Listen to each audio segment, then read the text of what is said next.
Okay, so we're going to call this one the micro-reconstructive surgery on the neck joint. In my zeal to get the neck joint apart, I did some excavating in the joint that I shouldn't have done and didn't need to do if I'd have done my research correctly. But at any rate, we've caused some damage to the neck joint, and I wanted to restore it to a near perfect condition so that when we slide it back together, everything will remain as it was in the original. As you recall, we did make a small break. We broke the heel off, broke this heel off, and re-glued it, I think maybe in the last video. But when that happened, it also broke off the top of the dovetail. So I've had to make a new dovetail piece to extend that back up to its proper profile this way. I don't know if you can see that. Proper profile this way, and of course this way. And we're going to glue that cap and joint, that cap onto the joint there, and that'll be our first exercise for today. In addition to that, this block on the upper bout, that hole is not supposed to be there. It's supposed to look like that. But in my haste, I drilled a hole in there to try to discover the origin of the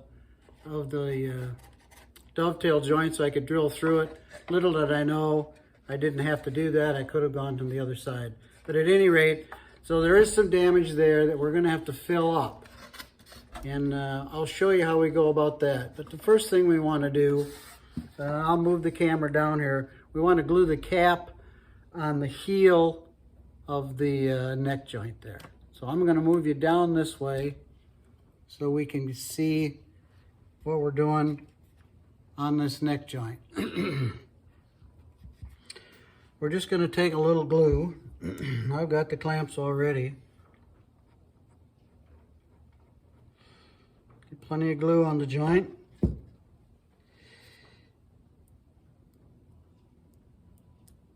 Get everything properly smeared up. Now squeeze it together slightly with my fingers and take off some of that excess.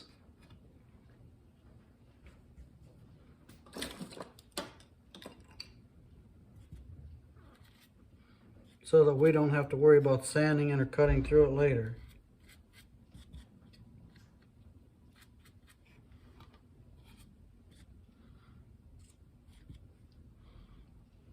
Just wiping off the excess here.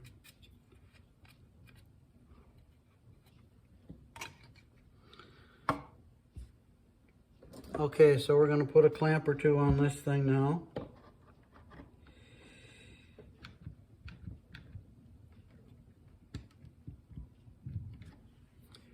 Try to make sure everything stays lined up.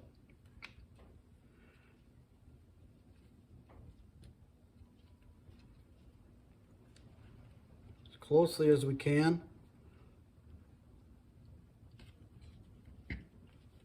You got to make sure that this is a continuous edge here on both sides, so that it truly is a continuation of the joint. So we're going to place this very carefully. And then we'll get another clamp on here to hold it this way.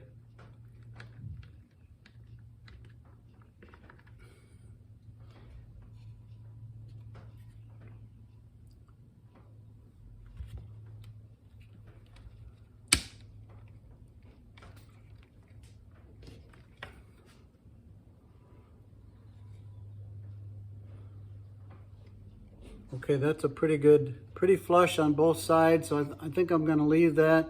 I'm happy with that.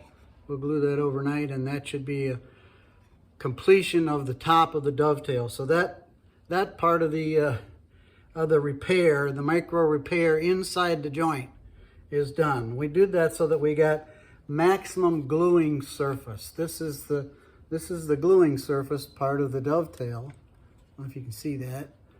This is the gluing surface, and we've extended that up to repair the top so that we have the maximum surface to glue there to do a good job of holding that joint tight. So I think we're gonna let that go. I think that's pretty good just the way it is. So we're gonna let that cool.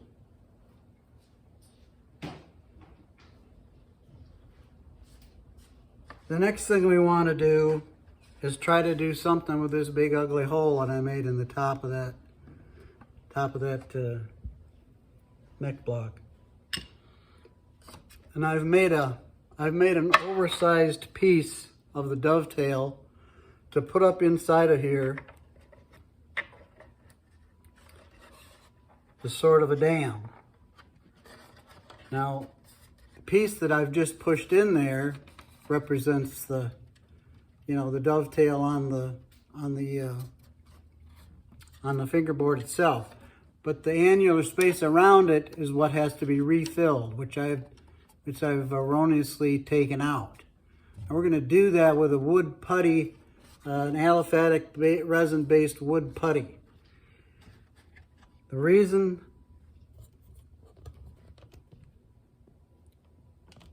I've decided to do the wood putty, this has been around for 100 years, I swear. I remember it when I was a kid.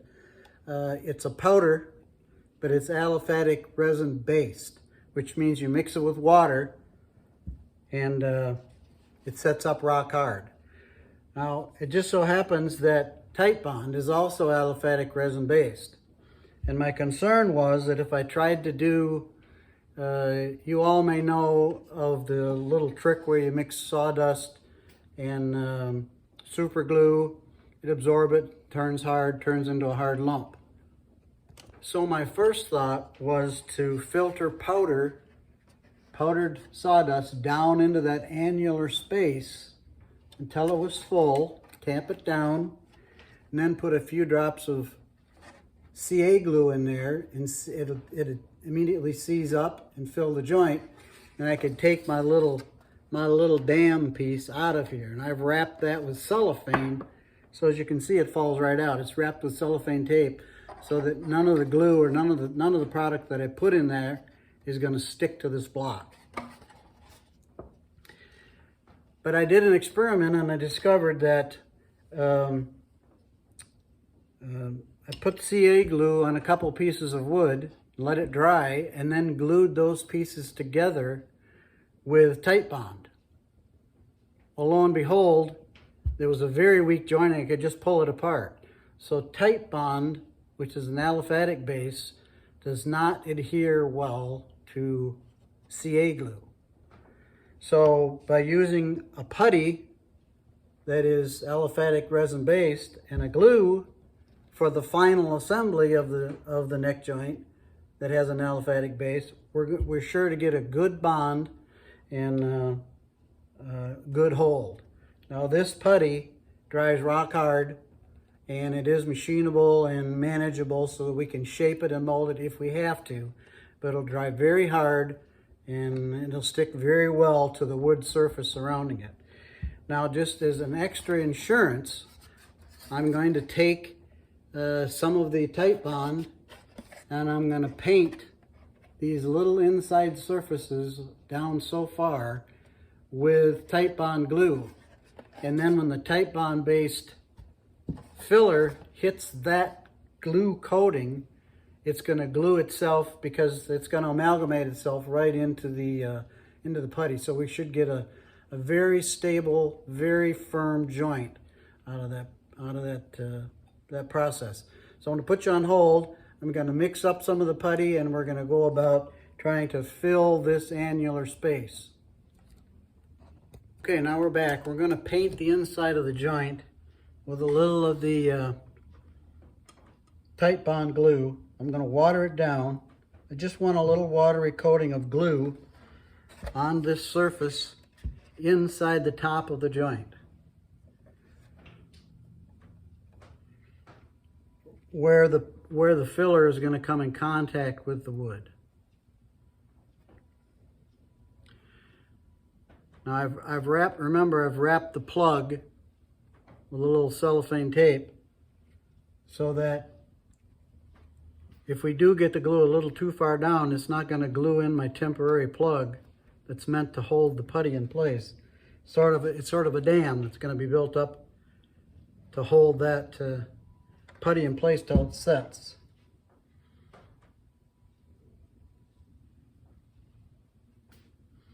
And it won't, I've wrapped the cellophane tape on it so that it won't adhere to the putty.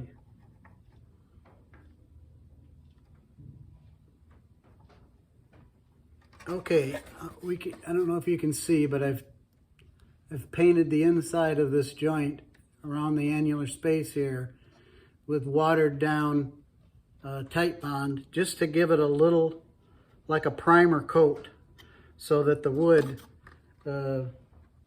has a chance to absorb or make full contact, I should say, with the aliphatic resin that's in the rest of the joint.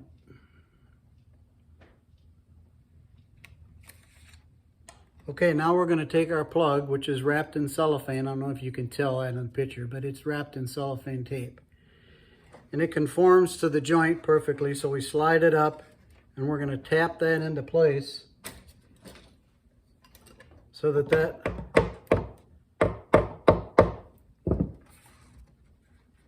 wedge makes a good seal. So all we have to do now is to fill the annular space with the wood putty.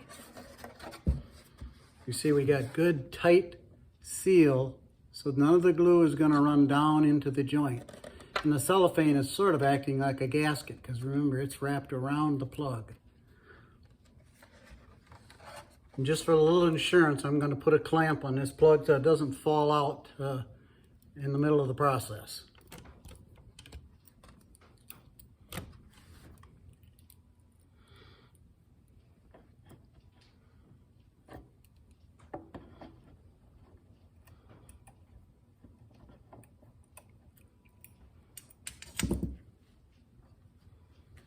I was going to use a bigger clamp.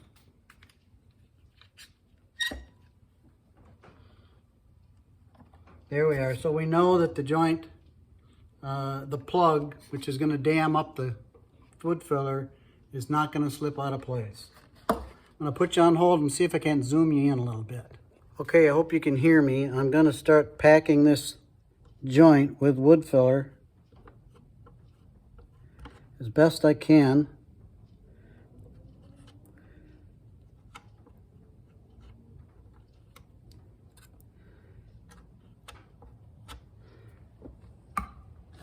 Now we're going to tamp it down inside the joint, all the way down into the joint, and then take off all of the excess. I hope you're able to see what I'm doing here. Tamping it down well into the joint. The pot life is fairly short on this wood filler, but it'll take 10 or 15 minutes. I can feel it getting firm already, but it takes a while to get really hard.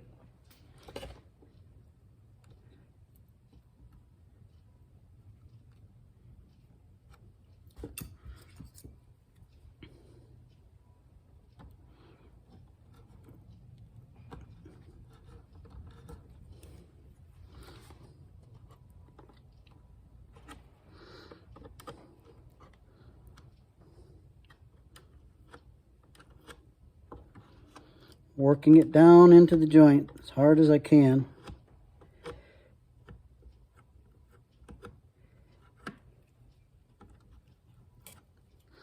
We want to make sure that we don't get anything behind that piece of veneer there,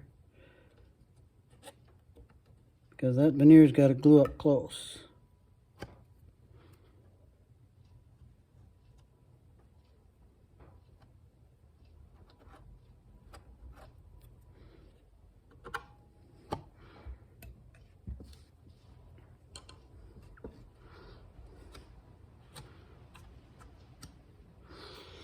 Okay, we're getting pretty close here.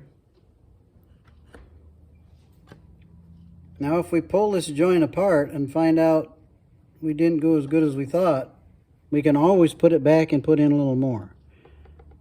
Because this putty will definitely stick to itself. Remember, it's an aliphatic base.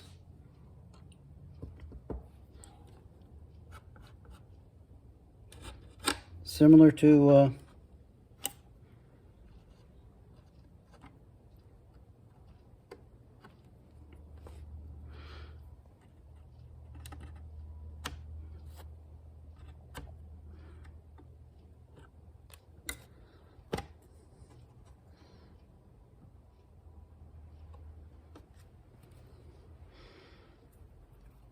I don't want to keep messing with this. I think that's probably good enough. I know it looks like there's still some behind that veneer, but it's not. Okay, so that was our neck joint microsurgery, reconstructive surgery. Okay, I'm sorry for that glitch in the pause, but it's been about only 5 or 10 minutes, and I've already popped out the plug. And if you look inside the joint, I don't know how well you can see, but the filler, there you can get a good end view. You can see that the hole is now a perfect dovetail, which is precisely what we wanted it to be. Now when we put a solid cap on there, all of my mistake will go away. We'll put a solid cap back over that. I've actually taken, you can see how far down it is from this surface. I've taken that much out so that I can put a solid cap on so that we got maximum strength here, maximum rigidity at the top of this block. We'll probably do a little bit more filling in the bottom side of that joint where you can probably still see the drill path. And we'll probably go ahead. I don't know if you can see the drill path in there. Maybe a little bit you can see the drill path in there. We'll probably try to fill a little bit of that as well, but it's a fairly minor project by comparison. The biggest problem was to get a perfect dovetail path back through the center, which I think we've done. So I'm going to call that surgery a success.